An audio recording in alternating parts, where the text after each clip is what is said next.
जय श्री कृष्ण। प्रिय मित्रों, श्रीमद् भगवद गीता का आध्यात्मिक महत्व अपार है। ये ग्रंथ आत्मज्ञान, धर्म, कर्म और भक्ति के गूढ़ रहस्यों को समझाने वाला मार्गदर्शक है। गीता जीवन के प्रति सही दृष्टिकोण प्रदान करती है, जिसमें आत्मा की अमरता, कर्मयोग और निष्काम कर्म की महत्ता का वर्णन है। भगवान श्री कृष्ण द्वारा अर्जुन को दिया गया उपदेश हर व्यक्ति के लिए जीवन के संघर्षों में मार्गदर्शक है। गीता हमें अपने कर्तव्यों का निर्वहन बिना फल की इच्छा के करने की शिक्षा देती है और आत्मा के वास्तविक स्वरूप को पहचानने की प्रेरणा देती है। मित्रों, भगवद गीता का 9वां अध्याय राजविद्या राजगुह्य योग है, जो गूढ़ रहस्यों से भरा है, जिसमें भगवान श्री कृष्ण भक्ति को सर्वोच्च मार्ग बताते हैं। यह अध्याय ईश्वर की महिमा, सृष्टि के चक्र, उनकी निर्लेपता और भक्तों के प्रति उनकी कृपा पर केंद्रित है। यह अध्याय हमें भक्ति, ज्ञान और समर्पण का महत्व समझाता है। यह अध्याय कई गूढ़ रहस्यों को उजागर करता है, जो मानव जीवन के कई द्वंद्वों का समाधान भी है। तो आइए आज हम लोग श्रीमद् भगवद गीता के अध्याय 9 के श्लोकों को समझेंगे, जो राजविद्या गुह्य योग को प्रकाशित करते हैं। 9वें अध्याय के आरंभ के पहले और दूसरे श्लोकों में भगवान कहते हैं कि इदम तु ते गुह्यतमं प्रवक्ष्याम्यंसूयवे ज्ञान न विज्ञान सहित यज्ञात्वा मोक्ष से शुभात राजविद्या राजगुह्यम पवित्रमिदमोत्तमं प्रत्यक्षावगम धर्मेयम सुसुख कर्तुमर्यम। श्री भगवान बोले, तुझ दोष दृष्टि रहित भक्त के लिए इस परम गोपनीय विज्ञान सहित ज्ञान को पुनः भली भांति कहूंगा, जिसको जानकर तू दुख रूप संसार से मुक्त हो जाएगा। यह विज्ञान सहित ज्ञान सब विद्याओं का राजा, सब गोपनीयों का राजा, अति पवित्र, अति उत्तम, प्रत्यक्ष फल वाला, धर्मयुक्त, साधन करने में बड़ा सुगम और अविनाशी है। फिर तीसरे श्लोक में कहते हैं कि अश्रद्धानाः पुरुषा धर्मस्यास्य परतप अप्राप्य मां निवर्तन्ते मृत्यु संसार वर्तमनि।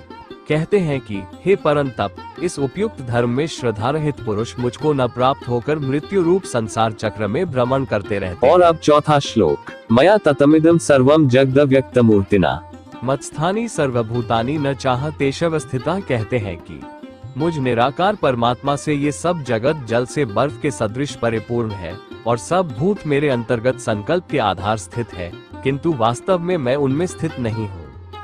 भगवान श्री कृष्ण यहाँ ये बता रहे हैं कि उनका स्वरूप समस्त सृष्टि में व्याप्त है। ये जगत उनकी ईश्वरीय शक्ति से संचालित होता है। सभी प्राणी और वस्तुएं उनकी शक्ति में स्थित है, लेकिन भगवान अपनी स्वायत्ता को बनाए रखते हैं। भगवान सब में है और फिर भी उनसे अलग है। वह सृष्टि के आधार है, लेकिन सृष्टि में बंधे नहीं है। ये श्लोक उनके निर्गुण और सगुण रूप का अद्भुत समन्वय है। सभी जीवों में भगवान आत्मा रूप से विराजमान होकर सभी जीवों का भरण पोषण तो करते हैं, लेकिन जीवात्मा के कर्मों या प्रारब्ध में कोई हस्तक्षेप नहीं करते और न ही उसमें लिप्त होते हैं। सभी जीवात्मा, जिसे श्री गीता में भूत कहा गया है, कर्म करने के लिए स्वतंत्र है और उन कर्मों को करने की शक्ति आत्मा रूप से भगवान ही देते हैं और उसके फल भी भगवान सृष्टि के बनाए गए नियमों के अनुसार ही देते हैं। इस तरह भगवान से ही सबका अस्तित्व है और सब में होते हुए भी सबसे अलग है। अब श्लोक 5 को देखें तो कहते हैं कि न च मत्स्थानि भूतानि पश्य में योगमेश्वरम भूतभुवन च भूतस्थो ममामा भूत भावना। कहते हैं वे सब भूत मुझ में स्थित नहीं है, किंतु मेरी ईश्वरीय योग शक्ति को देख कि भूतों का धारण पोषण करने वाला और भूतों को उत्पन्न करने वाला भी मेरा आत्मा वास्तव में भूतों में स्थित नहीं है। भगवान श्री कृष्ण इस श्लोक में ये समझा रहे हैं कि वे इस समस्त सृष्टि के कर्ता, धारक और पालन करता है। हालांकि वे इस सृष्टि में बंधे हुए नहीं हैं, यही उनके ईश्वरीय प्रभाव का रहस्य है। वे सृष्टि के मूल में होते हुए भी उससे परे हैं। यह उनके निर्गुण और सगुण स्वरूप के बीच की दिव्यता है। फिर छठे श्लोक में कहते हैं कि यथाकाश स्थितो नित्यम वायु सर्वत्र गो महान तथा सर्वाणि भूतानि मत्स्थानि त्युबधारा। कहते हैं कि जैसे आकाश से उत्पन्न सर्वत्र विचरने वाला महान वायु सदा आकाश में ही स्थित है, वैसे ही मेरे संकल्प द्वारा उत्पन्न होने से संपूर्ण भूत मुझ में स्थित है, ऐसा जान। भगवान इस श्लोक में ये समझा रहे हैं कि समस्त सृष्टि उनके ऊपर निर्भर है, जैसे वायु आकाश पर निर्भर है। उसी तरह भगवान सृष्टि के आधार है, लेकिन इसके बावजूद वे उससे अलग और स्वतंत्र है। यह उनकी महानता और उनकी निर्लेपता है। फिर 7वें और 8वें श्लोकों में कहते हैं कि सर्वभूतानि कौन्तेय प्रकृतिं यान्ति मामेकाम कल्पक्षये पुनस्तानि कल्पादो विसृजाम्यहम् प्रकृतिं स्वाम्वष्टभ्य विसृजामि पुनः पुनः भूतग्राम्य कृत्स्नमवश की प्रकृतवशत्। हे अर्जुन, कल्पों के अंत में सब भूत मेरी प्रकृति को प्राप्त होते हैं, अर्थात प्रकृति में लीन होते हैं, और कल्पों के आदि में उनको मैं फिर रचता हूँ। ये श्लोक सृष्टि के चक्र का वर्णन करता है। भगवान सृष्टि की उत्पत्ति और विनाश के केंद्र में है। प्रलय के समय सभी जीव भगवान की प्रकृति में लीन हो जाते हैं, और जब पुनः सृष्टि की रचना होती है तो उनकी ही शक्ति से सृष्टि का पुनः निर्माण होता है और सभी जीवों की रचना होती है। कहते हैं कि मैं अपनी प्रकृति को अंगीकार करके स्वभाव के बल से परतंत्र हुए इस संपूर्ण भूत समुदाय को बार बार उनके कर्मों के अनुसार रचता हूँ। भगवान श्री कृष्ण इस श्लोक में ये स्पष्ट कर रहे हैं कि सृष्टि की रचना उनकी माया शक्ति के द्वारा होती है। ये चक्र उनकी इच्छा से चलता है, लेकिन जीव इस चक्र में अपनी प्रकृति के वश में होकर किए गए कर्मों से बंधे रहते हैं, और ईश्वर का प्रबंध है कि उन्हीं कर्मों के अनुसार कल्प के आरंभ में भी उनकी रचना होती है। मतलब कि कर्मों का बंधन केवल कई जन्मों तक ही नहीं बल्कि कल्पों तक रहता है। इसीलिए कर्म करने में सावधान रहना चाहिए और हो सके तो ईश्वर दर्शन कर इस कर्मों के बंधन से मुक्त हो जाना चाहिए। फिर 9वें श्लोक में कहते हैं कि न च मा तानि कर्माणि निबध्नन्ति धनंजय उदासीनवदासीनम सक्तम तेषु कर्मसु। कहते हैं, हे अर्जुन, उन कर्मों में आसक्ति रहित और उदासीन के सदृश स्थित मुझ परमात्मा को वे कर्म नहीं बांधते, जिसके संपूर्ण कार्य कर्तृत्व भाव के बिना अपने आप सत्ता मात्र ही होते हैं, उसका नाम उदासीन के सदृश है। इस श्लोक में भगवान श्री कृष्ण सृष्टि की रचना, पालन और विनाश जैसे कार्यों में अपनी भूमिका बताते हुए कहते हैं कि वो इन कार्यों से बंधे नहीं है, क्योंकि वो उनमें आसक्त नहीं है। वो अपने दिव्य स्वभाव से इन कर्मों को संचालित करते हैं, लेकिन उनमें लिप्त नहीं होते। श्री गीता में भगवान ने पहले जो निष्काम कर्मयोग को बताया है, उस कर्मयोग का पालन स्वयं भगवान भी करते हैं। ये श्लोक भगवान की निर्लेपता और उनकी अद्वितीय स्थिति को दर्शाता है। फिर 10वें श्लोक में कहते हैं कि मयाध्यक्षेण प्रकृतिः सुवते सचराचरम् हेतुनानेन कौन्तेय जगद्विपरिवर्ते। कहते हैं, हे अर्जुन, मुझ अधिष्ठाता के सकाश से प्रकृति चराचर सहित सर्व जगत को रचती है, और इस हेतु से ही यह संसार चक्र घूम रहा है। भगवान श्री कृष्ण इस श्लोक में ये स्पष्ट करते हैं कि वो सृष्टि के अंतिम कारण और आधार है। प्रकृति उनकी अध्यक्षता में कार्य करती है और सृष्टि की रचना, पालन और संहार करती है। भगवान सृष्टि के कर्ता है, लेकिन ये सब प्रकृति या उनकी माया शक्ति के द्वारा होता है।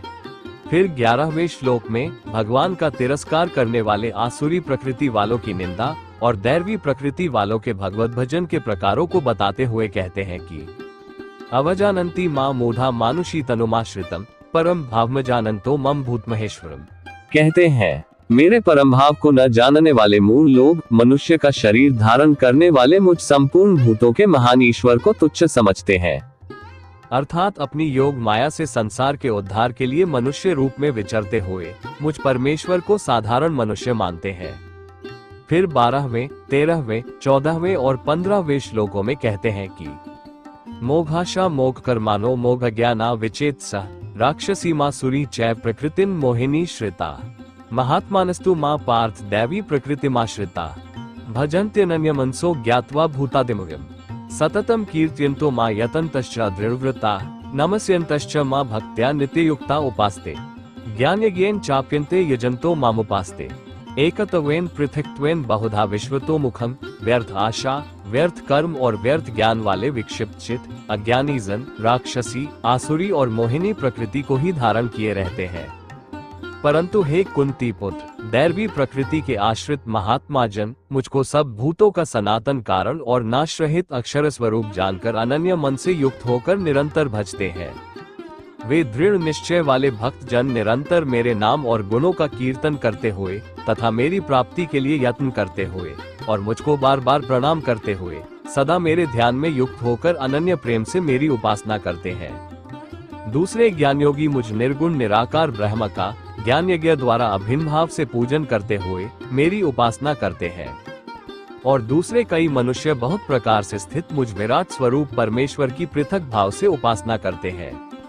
फिर 16वें, 17वें और 18वें श्लोकों में अपने ऐश्वर्य और स्वरूप को बताते हुए कहते हैं कि अहम क्रतुर्हम यज्ञ स्वधामहमौषधम मंत्रोमहमेवाज्यमहमग्निर्होतम पितामस्य जगतो माता धाता पितामह वेद्यम पवित्र मौंकार ऋक् साम यजुरेव च गतिर्भर्ता प्रभु साक्षी निवास शरणा सोहृत प्रभवः प्रलय स्थान निधान बीजम व्ययम क्रतु मैं हूँ, यज्ञ मैं हूँ, स्वधा मैं हूँ, औषधि मैं हूँ, मंत्र मैं हूँ, घृत मैं हूँ, अग्नि मैं हूँ और हवन रूप क्रिया भी मैं ही हूँ।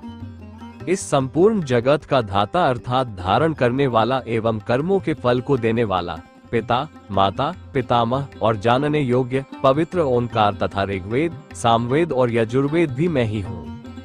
प्राप्त होने योग्य परम धाम, भरण पोषण करने वाला, सबका स्वामी, शुभाशुभ का देखने वाला, सबका वासस्थान, शरण लेने योग्य, प्रत्युपकार न चाहकर हित करने वाला, सबकी उत्पत्ति प्रलय का हेतु, स्थिति का आधार, निधान यानी प्रलय काल में संपूर्ण भूत सूक्ष्म रूप से जिसमें लय होते हैं, और इन सबका अविनाशी कारण भी मैं ही हूँ। अब तक हम लोग श्री गीता के 9वें अध्याय के 1 से 18वें श्लोकों के सार अर्थों को समझे थे। अब हम लोग श्लोक 18 से आगे के श्लोकों में भगवान श्री कृष्ण क्या कहते हैं ये समझेंगे।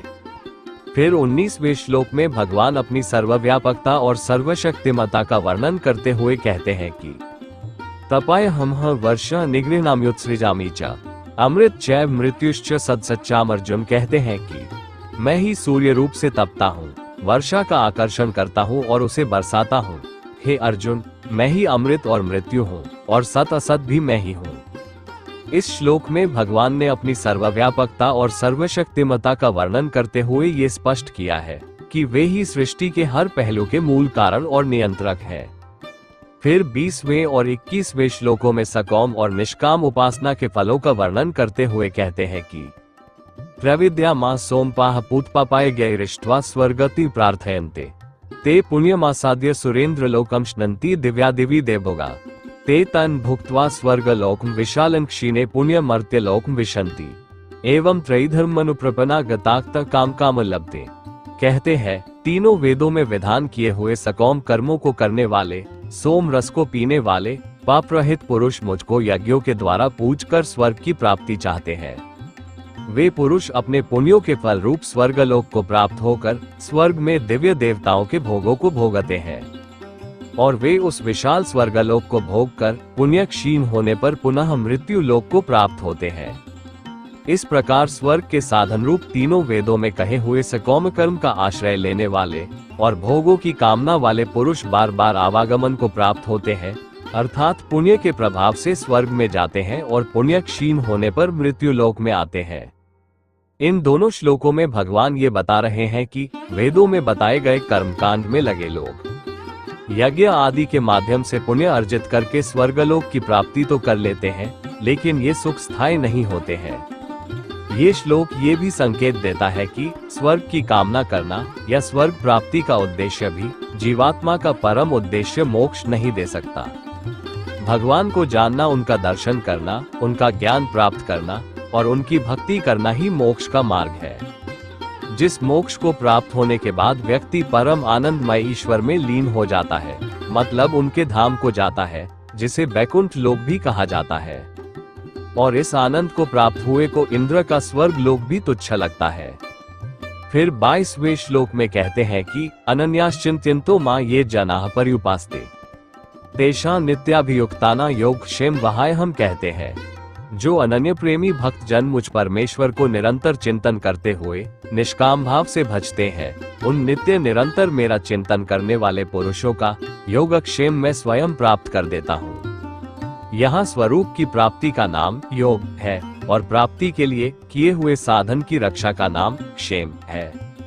फिर 23वें और 24वें श्लोकों में कहते हैं कि ये पुण्य देवता भक्ता यजन्ते श्रद्धान्विता तेपि मामेव कौन्तेय यजन्ते विधि पूर्वकम् अहम हे सर्वय ज्ञाना भोक्ता च प्रभुरेव च न तू मां भिजानन्ति तत्वेनातश्चवन्ति ते। कहते हैं हे अर्जुन, यद्यपि श्रद्धा से युक्त जो सकौम भक्त दूसरे देवताओं को पूजते हैं, वे भी मुझको ही पूजते हैं, किंतु उनका वह पूजन अविधि पूर्वक अर्थात अज्ञान पूर्वक है। क्योंकि संपूर्ण यज्ञों का भोक्ता और स्वामी भी मैं ही हूँ, परंतु वे मुझ परमेश्वर को तत्व से नहीं जानते, इसी से गिरते हैं अर्थात पुनर्जन्म को प्राप्त होते हैं। फिर 25वें श्लोक में कहते हैं कि यान्ति देवव्रता देवान पितृन्यान्ति पितृव्रता भूतानि यान्ति भूतेज्या यान्ति मद्याजिनोपि माम। कहते हैं देवताओं को पूजने वाले देवताओं को प्राप्त होते हैं, पितरों को पूजने वाले पितरों को प्राप्त होते हैं, भूतों को पूजने वाले भूतों को प्राप्त होते हैं, और मेरा पूजन करने वाले भक्त मुझको ही प्राप्त होते हैं। इसीलिए मेरे भक्तों का पुनर्जन्म नहीं होता। फिर 26वें श्लोक में कहते हैं कि पत्रम पुष्पन फलतोयम यो में भक्त्या प्रयच्छति तदहम भक्त्युपहृतमशनामि प्रयतात्मनः। कहते हैं जो कोई भक्त मेरे लिए प्रेम से पत्र, पुष्प, फल, जल आदि अर्पण करता है, उस शुद्ध बुद्धि निष्काम प्रेमी भक्त का प्रेम पूर्वक अर्पण किया हुआ वो पत्र पुष्प आदि में सगुण रूप से प्रकट होकर प्रीति सहित खाता हूँ। फिर 27वें श्लोक में कहते हैं यत्क्रोशी यज्नासी यज्जोहोशी ददासी यत् तपस्सी कौन्तेय तत्कुरुष मदर्पणम। हे अर्जुन, तू जो कर्म करता है, जो खाता है, जो हवन करता है, जो दान देता है और जो तप करता है, वो सब मेरे अर्पण कर। ये श्लोक हमें सिखाता है कि जीवन के प्रत्येक कार्य को भगवान को समर्पित भाव से करना चाहिए। हर कर्म को ईश्वर के प्रति अर्पण करने से व्यक्ति के भीतर अहंकार, स्वार्थ और फल की आकांक्षा समाप्त हो जाती है। ऐसा करने से मनुष्य निष्काम कर्मयोगी बन जाता है और उसका प्रत्येक कार्य पूजा के समान हो जाता है। ये दृष्टिकोण आत्मा को शुद्ध करता है और जीवन को दिव्यता से जोड़ता है। संदेश ये है कि चाहे कोई सामान्य कार्य हो या बड़ा, हर कार्य भगवान के प्रति समर्पित भावना से करना चाहिए, क्योंकि यही सच्ची भक्ति और कर्मयोग है। फिर 28वें श्लोक में कहते हैं कि शुभाशुभ फलैरिवम मोक्ष से कर्म बंधन है संन्यास योग मुक्तात्मा विमुक्तो मामुपैश्यसि। कहते हैं इस प्रकार जिसमें समस्त कर्म मुझ भगवान के अर्पण होते हैं, ऐसे संन्यास योग से युक्त चित्त वाला तू शुभाशुभ फल रूप कर्म बंधन से मुक्त हो जाएगा और उनसे मुक्त होकर मुझको ही प्राप्त होगा। कर्म बंधन से मुक्ति ही सही मुक्ति है। अच्छे से अच्छा कर्म का भी फल तो आएगा और उस फल स्वरूप भले ही स्वर्ग का भोग मिले, लेकिन उससे मुक्ति नहीं होती। फिर से जन्म लेना पड़ेगा और यह जन्म न सांसारिक सुखों या दुखों का भोग कर पुनः मृत्यु को प्राप्त होना सबसे बड़ा कष्ट है। ईश्वर दर्शन से व्यक्ति इन कर्मों के बंधन से मुक्त हो जाता है। उसके अच्छे या बुरे किसी भी कर्म का कोई फल ही नहीं उत्पन्न होता है और वो व्यक्ति प्रारब्ध वश जो कुछ हो रहा है उसे करते हुए भगवान पर पूरी तरह आश्रित होकर जीवन जीता हुआ इस शरीर का त्याग कर अंत काल में ईश्वर में लीन होकर मुक्त हो जाता है। फिर 29वें श्लोक में कहते हैं कि समोह सर्वभूतेषु न मे द्वेष्योस्ति न प्रिय ये भजन्ति तू मां भक्त्या मयि ते तेषु चाप्यम। कहते हैं मैं सब भूतों में संभाव से व्यापक हूँ, न कोई मेरा अप्रिय है और न प्रिय है, परंतु जो भक्त मुझको प्रेम से भजते हैं वे मुझ में हैं और मैं भी उनमें प्रत्यक्ष प्रकट हूँ। जैसे सूक्ष्म रूप से सब जगह व्यापक हुआ भी अग्नि साधनों द्वारा प्रकट करने से ही प्रत्यक्ष होता है, वैसे ही सब जगह स्थित हुआ भी परमेश्वर भक्ति से भजने वाले के ही अंतःकरण में प्रत्यक्ष रूप से प्रकट होता है। जैसे दूध में घी होता है लेकिन दिखता नहीं है, उसे कई प्रक्रियाओं से गुजारने के बाद घी दिखता है, वैसे ही भगवान सब में है लेकिन भक्ति, भजन, चिंतन और मनन से दर्शन देते हैं। फिर 30वें और 31वें श्लोकों में कहते हैं कि अपि चय सुदुराचारो भजते मामनन्य भाग साधरेव स मंतव्य सम्यक व्यवसितो हि सह क्षिप्र भवति धर्मात्मा शश्वच्छान्तिं निगच्छति कौन्तेय प्रतिजानी ही न मे भक्तः प्रणश्यति। कहते हैं यदि कोई अतिशय दुराचारी भी अनन्य भाव से मेरा भक्त होकर मुझको भजता है तो वह साधु ही मानने योग्य है, क्योंकि वो यथार्थ निश्चय वाला है। अर्थात उसने भली भांति निश्चय कर लिया है कि परमेश्वर के भजन के समान अन्य कुछ भी नहीं है। वो शीघ्र ही धर्मात्मा हो जाता है और सदा रहने वाली परम शांति को प्राप्त होता है। हे अर्जुन, तू निश्चय पूर्वक सत्य जान कि मेरा भक्त नष्ट नहीं होता। भगवान श्री कृष्ण यहाँ ये स्पष्ट कर रहे हैं कि मनुष्य का भूतकाल चाहे जैसा भी रहा हो, यदि वो सच्चे हृदय से अपने जीवन को सुधारने का निश्चय कर ले और भगवान के प्रति अनन्य भक्ति से जुड़ जाए, तो वह साधु और योग्य व्यक्ति माना जाएगा। ये श्लोक ये सिखाता है कि ईश्वर की कृपा और प्रेम हर व्यक्ति के लिए उपलब्ध है, चाहे उसका अतीत कैसा भी रहा हो, बशर्ते वह समर्पण और निष्ठा के साथ ईश्वर की शरण में आए। फिर 32वें और 33वें श्लोकों में कहते हैं कि माँ हे पार्थ व्यपाश्रित्य येपि स्यु पाप्योनेय स्त्रियो वैश्यस्था शूद्रास्तेपि यान्ति परागतिम् ये पुनर्ब्राह्मणाः पुण्य भक्ता राजर्षिस्था अनित्यम सुख लोक में प्राप्य भजस माम हे अर्जुन। स्त्री, वैश्य, शूद्र तथा पाप्योनी चांडाल आदि जो कोई भी हो, वे भी मेरे शरण होकर परम गति को ही प्राप्त होते हैं। फिर इसमें कहना ही क्या है, जो पुण्यशील ब्राह्मण तथा राजर्षि भक्तजन मेरी शरण होकर परम गति को प्राप्त होते हैं। इसलिए तू सुख रहित और क्षणभंगुर इस मनुष्य शरीर को प्राप्त होकर निरंतर मेरा ही भजन कर। फिर 34वें श्लोक में कहते हैं कि मन्ना भव मद्भक्तो मद्याजी मां नमस्कुरु मामे वैश्यसी युक्तवैव मात्मान्न मतपरायण। कहते हैं मुझ में मन वाला हो, मेरा भक्त बन, मेरा पूजन करने वाला हो, मुझको प्रणाम कर। इस प्रकार आत्मा को मुझ में नियुक्त करके मेरे परायण होकर तू मुझको ही प्राप्त होगा। और इसी के साथ 9वें अध्याय की समाप्ति होती है। अगली वीडियो में हम लोग श्री गीता के अध्याय 10 के श्लोकों के गूढ़ अर्थों को समझेंगे।